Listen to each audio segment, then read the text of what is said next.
جلسے، جلوس، ریلیاں، احتجاج اور ان کے نتیجے میں پھوٹ پڑنے والے ہنگامے اور ان ہنگاموں میں املاک کو نذر آتش کرنا، مخالفین کو قتل کرنا، مار مار کر ادموا کر دینا اور یہ سب کچھ کرنے کے بعد فتح و نصرت کے شادیانے بجانا، یہ سب 1400 سال کی اسلامی تاریخ کا کبھی حصہ نہیں رہا۔ یہ رویہ اور یہ طرز عمل اس جدید دنیا کو جمہوری نظام کا تحفہ ہے۔ قدیم بادشاہتوں میں بھی عوامی رد عمل کی یہ صورت کبھی نہیں ہوتی تھی اور نہ ہی لوگوں کے جمع غفیر نے کبھی اس طرح عدالتیں لگا کر فیصلے سنائے تھے۔ یہ سب کچھ جمہوری مزاج کا حصہ ہے جس کے خطرناک نتائج سے 2500 سال پہلے یونان کے فلسفی سقراط نے آگاہ کیا تھا۔ اس کی وہ تقریر جمہوریت اور ہجوم کی سیاست پر ایک وسیع تبصرہ ہے جو اس نے اس عدالت کے روبرو کی تھی جس میں اس کا مقدمہ چل رہا تھا۔ انسانی تاریخ میں ہجوم کی یہ پہلی عدالت تھی جو برسر عام لگائی گئی۔ ایتھنز شہر کا ہر فرد ہجوم کی صورت اس عدالت کا حصہ تھا۔ ایک بہت بڑے اسٹیڈیم میں جمع ہونے والے اس ہجوم کے سامنے سقراط تنہا کھڑا تھا۔ سقراط کی اس ہجوم کے سامنے تقریر کو اس کے شاگرد افلاطون نے اپنی کتاب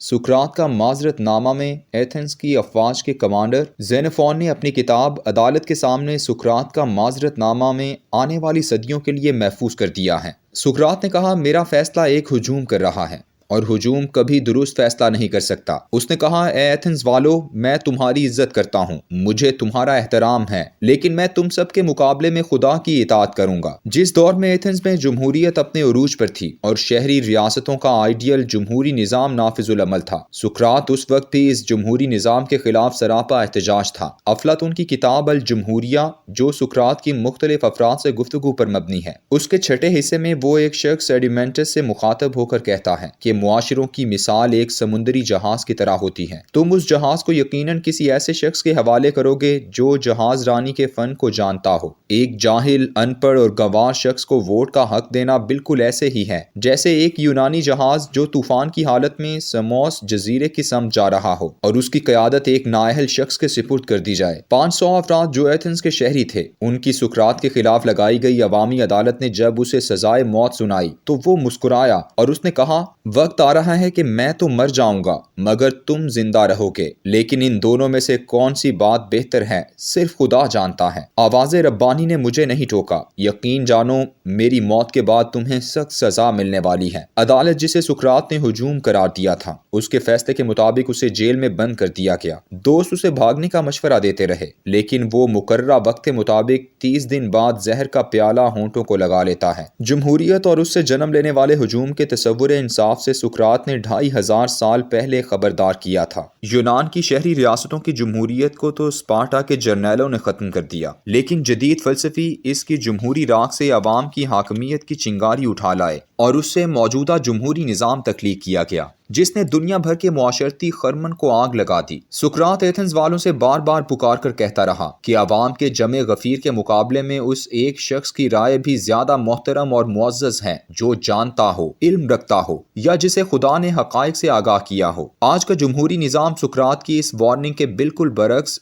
انہی عوامی بنیادوں پر استوار ہے، مگر پورے انسانی معاشرے میں کوئی ایک بھی سقراط موجود نہیں جو اس عوامی جہالت کے سامنے کھڑا ہو جائے۔ عوامی جہالت جب رائے میں تجسیم ہوتی ہے تو پھر جاہل حکمران جنم لیتے ہیں اور ان جاہل حکمرانوں کے مقابلے میں بھی جاہل مخالفین ہی پیدا ہوتے ہیں جنہیں اپوزیشن کہا جاتا ہے۔ ایک کے ہاتھ میں ریاست کی قوت ہوتی ہے اور دوسرے کے ہاتھ میں ہجوم کی قوت۔ ریاست کی طاقت اور ہجوم کی قوت کی کشمکش سے ساری جمہوری سیاست عبارت ہے۔ ریاست کمزور ہو تو ہجوم جیتتا ہے اور ریاست طاقتور ہو تو ہجوم کی شکست ہوتی ہے۔ ہجوم کی قوت کو جمہوری اصطلاح میں مقبول عام شورش کہا جاتا ہے۔ ہجوم، بلوا، ہنگامہ، بغاوت یا چڑھائی کو کیا خوبصورت جمہوری نام دیا گیا ہے۔ کہا جاتا ہے کہ عوامی نفرت کسی فوجی بغاوت میں ڈھل جائے اس سے بہتر ہے کہ عوام کی ایک مقبول عام شورش یا چڑھائی سے حکومت تبدیل کر دی جائے۔ اس مقبول عام شورش کو برپا کرنے کے لیے آپ کو عوام کی اکثریت کی بھی ضرورت نہیں ہوتی بلکہ ایک مناسب تعداد میں ایسا جذباتی ہجوم چاہیے ہوتا ہے جو کسی جمہوری لیڈر کی آواز پر پھنکارتا اور شور مچاتا ہوا سڑکوں پر نکل آئے اور پھر جو وہ لیڈر کہے اس کی ہدایات پر بغیر سوچے سمجھے عمل کرے۔ دھرنا، سرکاری عمارات پر قبضہ،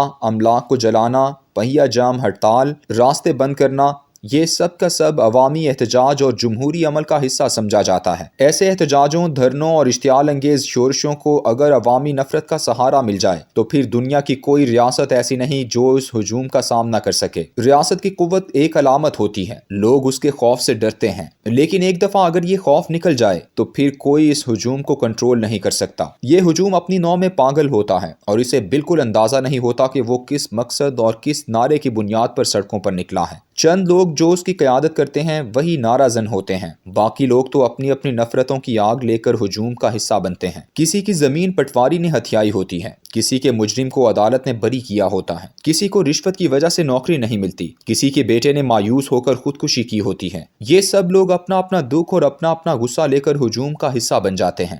وہ اپنی نفرت کی آگ میں اس قدر جل رہے ہوتے ہیں کہ آپ نعرہ جمہوریت کا لگائیں یا توہین رسالت کا، سندھی ٹوپی کی حرمت کی بات کریں یا بلوچ حقوق کی، انہیں کچھ پتہ نہیں ہوتا۔ ان کے سامنے ہر وہ چیز نفرت کی علامت ہوتی ہے جو ریاست سے تعلق رکھتی ہے۔ گزشتہ 50 سالوں میں دنیا کے لاتعداد حکمرانوں کے تختے اس ہجوم نے الٹے ہیں اور جمہوریت پسند ممالک نے انہیں تسلیم بھی کیا ہے۔ تازہ ترین مثال 2014 میں یوکرین کی منتخب حکومت کے خلاف عوامی احتجاج تھا، جس میں 130 لوگ مارے گئے، جن میں 18 پولیس والے بھی شامل تھے۔ لوگوں نے ریاستی عمارتوں پر قبضہ کر لیا۔ صدر ینوکووچ نے قبضہ کرنے والوں سے امن معاہدہ کیا، مگر ہنگامے جاری رہے۔ اب شہروں پر قبضہ شروع ہو گیا۔ اپوزیشن نے زبردستی اقتدار پر قبضہ کیا اور اس غیر جمہوری جمہوریت کو امریکہ اور یورپ کے تمام ممالک نے تسلیم کر لیا۔